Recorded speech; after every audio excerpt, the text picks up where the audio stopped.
नमस्कार दोस्तों, मैं राज आपका स्वागत करता हूं अपने YouTube चैनल राज जन सेवा में। दोस्तों, आज हम सुकन्या समृद्धि योजना के बारे में एक ही वीडियो में सब कुछ जानने का प्रयास करेंगे। जैसे कौन ले सकता है इसको, कहां पर अकाउंट खुलेगा, आवश्यक डॉक्यूमेंट्स क्या चाहिए, न्यूनतम खाता खोलने की राशि क्या होगी, कितना इंटरेस्ट आपको इसमें मिलेगा, कितने समय तक आप जमा कर सकते हो, कब पैसा निकाल सकते हो, टैक्स की छूट मिलती है या नहीं, खाता बंद करवाने से संबंधित बदलाव क्या है और कुछ अन्य बातों के बारे में हम जानेंगे। तो दोस्तों, आइए शुरू करते हैं। तो दोस्तों, सबसे पहले हम जानते हैं कि कौन ले सकता है इसको, यानी कौन सुकन्या के खाते को खुला सकता है। तो दोस्तों, कोई भी बेटी जिसकी आयु 10 वर्ष तक की है इस खाते को खुला सकती है। और दोस्तों, एक बालिका के नाम पर आप पूरे भारतवर्ष में एक ही खाता खुलवाया जा सकता है। दोस्तों, एक माता पिता या संरक्षक के द्वारा अधिकतम 2 बालिकाओं का खाता खुलवाया जा सकता है, लेकिन इसमें कुछ एक्सेप्शन है।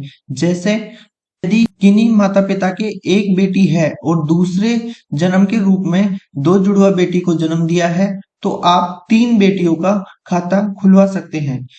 या पहले जन्म के रूप में ही 3 बेटियों को यदि किसी माँ ने जन्म दिया है, तो वो अपनी 3 बेटियों का खाता खुलवा सकती है।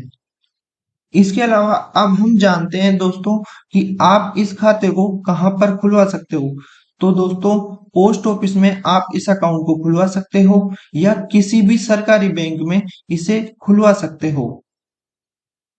दोस्तों, अब हम जानते हैं कि जो अकाउंट है उसको खुलाने के लिए आवश्यक डॉक्यूमेंट्स क्या क्या चाहिए होते हैं।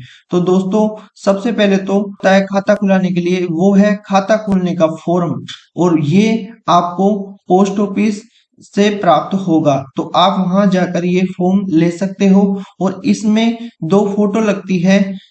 और दोस्तों, इस फॉर्म को कैसे भरना है इसके ऊपर मैं अलग से एक वीडियो बना दूंगा। दोस्तों, इसके साथ में आपको बेटी का जन्म प्रमाण पत्र या आधार कार्ड की फोटोकॉपी लगानी होगी। साथ ही माता पिता या संरक्षक का पहचान पत्र चाहिए होगा, उदाहरण के लिए पैन कार्ड। और दोस्तों, माता पिता और संरक्षक का इसमें आपको एड्रेस प्रूफ चाहिए होगा, उसके आप आधार कार्ड लगा सकते हो। और दोस्तों, अब हम जानते हैं कि इस खाते को खोलने के लिए न्यूनतम जो राशि है वो क्या है। तो दोस्तों, आप भारत के किसी भी डाकघर में 250 रुपए से ये खाता खुलवा सकते हो। दोस्तों, अब हम जानते हैं कि एक वित्तीय वर्ष, दोस्तों एक वित्तीय वर्ष का मतलब है कि एक जो पोस्ट ऑफिस में एक वित्तीय वर्ष होती है वो 1 अप्रैल से 31 मार्च तक होती है। तो दोस्तों, एक वित्तीय वर्ष यानी एक साल में आप अधिकतम इस खाते में 1.5 लाख रुपए और न्यूनतम आप 250 रुपए जमा करा सकते हो। और दोस्तों, जो भी राशि आप जमा करोगे वो 50 के गुणांकों में होगी, जैसे 50, 100, 150, 200, 250।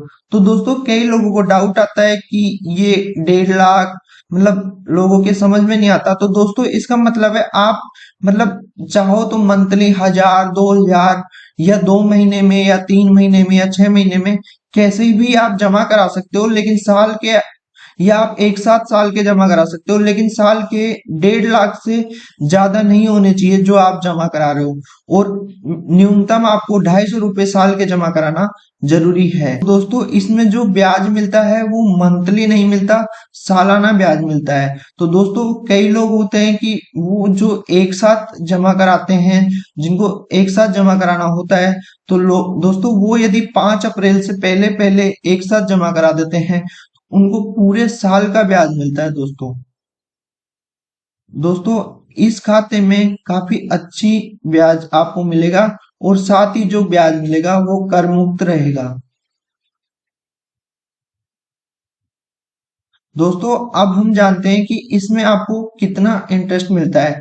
तो दोस्तों जब ये वीडियो मैं बना रहा हूँ मार्च 2023 में, तो इसमें वर्तमान में 7.6 का ब्याज सुकन्या के खाते में मिल रहा है।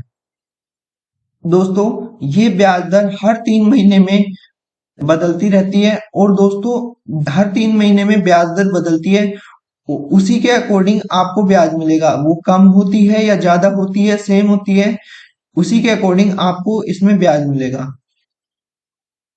अब हम समझते हैं कि कोई व्यक्ति उदाहरण के लिए यदि महीने के 1,000 रुपए जमा कराता है, तो उसको मैच्योरिटी अमाउंट यानी कितना मिलेगा। तो दोस्तों यदि कोई व्यक्ति 1,000 रुपए महीने के जमा कराता है, तो उसके सालाना 12,000 रुपए जमा हो जाते हैं। तो 7.6 के इंटरेस्ट के हिसाब से उसके दोस्तों इस खाते में आपको 15 वर्ष तक पैसे जमा कराने होते हैं। तो जो 15 आपका जो टोटल डिपॉजिट अमाउंट होगा वो 1,80,000 होगा, और जो भारत सरकार जो आपको ब्याज देगी वो है 3,30,373 रुपए। और दोस्तों जो टोटल आपका मैच्योरिटी अमाउंट बनेगा वो है 5,10,373 रुपए। यानी यदि आप मंथली 1,000 रुपए इस खाते में जमा कराते हैं, तो आपको 5,10,373 रुपए मैच्योरिटी अमाउंट मिल जाएगा। और दोस्तों आप जानना चाहते हैं कि मैं तो महीने के 500 रुपए जमा कराऊंगा या 2,000 रुपए जमा कराऊंगा, तो आप खुद से कैलकुलेट करना चाहते हैं कि मेरा मैच्योरिटी अमाउंट कितना होगा, तो आप दोस्तों एक ऐप है पोस्ट इन्फो, उसको प्ले स्टोर से डाउनलोड करके आप अपने अकॉर्डिंग जो भी आप जमा कराओगे उसके अकॉर्डिंग अपना इंटरेस्ट मैच्योरिटी अमाउंट जान सकते हो। और दोस्तों उसके बारे में मैं अलग से एक वीडियो आपको बना दूंगा। दोस्तों इस खाते में अब हम जानते हैं कि कितने समय तक आपको इस खाते में जमा करना होता है। तो दोस्तों खाते में राशि जब से आप खाता खोलते हैं और तब से लेके 15 वर्ष पूर्ण होने तक इस खाते में आपको जमा करने होते हैं पैसे। दोस्तों अब खाता संचालन से संबंधित बदलाव के बारे में हम कुछ जानते हैं। तो दोस्तों जो इसका नया नियम है उसके अनुसार बेटी की आयु जब तक 18 वर्ष नहीं हो जाती, तब तक उसके खाते का संचालन की जिम्मेदारी उसके माता पिता या उसके संरक्षक की ही होगी। दोस्तों अब हम जानते हैं कि इस खाते में से आप पैसा कब निकाल सकते हो। तो दोस्तों खाता खोलने की तारीख से 21 वर्ष बाद या बालिका के बालिग होने के बाद विवाह के प्रयोजन से बंद किया जा सकता है। यानी दोस्तों कई लोगों को ये कंफ्यूजन होता है कि जब उनकी बेटी 21 साल की हो जाएगी तो वो पूरा पैसा निकाल सकते हैं, मतलब उनको पूरा पैसा मिल जाएगा। लेकिन दोस्तों ऐसा नहीं है। इसमें जो रूल है वो ये है कि आप जब से खाता खुलाते हो उस तारीख से लेकर और 21 वर्ष बाद आप इस खाते से पूरा पैसा ले सकते हो। अब दोस्तों हम जानते हैं कि इसमें दोस्तों यदि आपकी बालिका को उच्च शिक्षा संबंधित आवश्यकताओं की पूर्ति के लिए आप 18 वर्ष जब से आपने खाता खोला है तब से लेके 18 वर्ष के पश्चात जमा राशि के 50% तक राशि को निकालने की सुविधा है।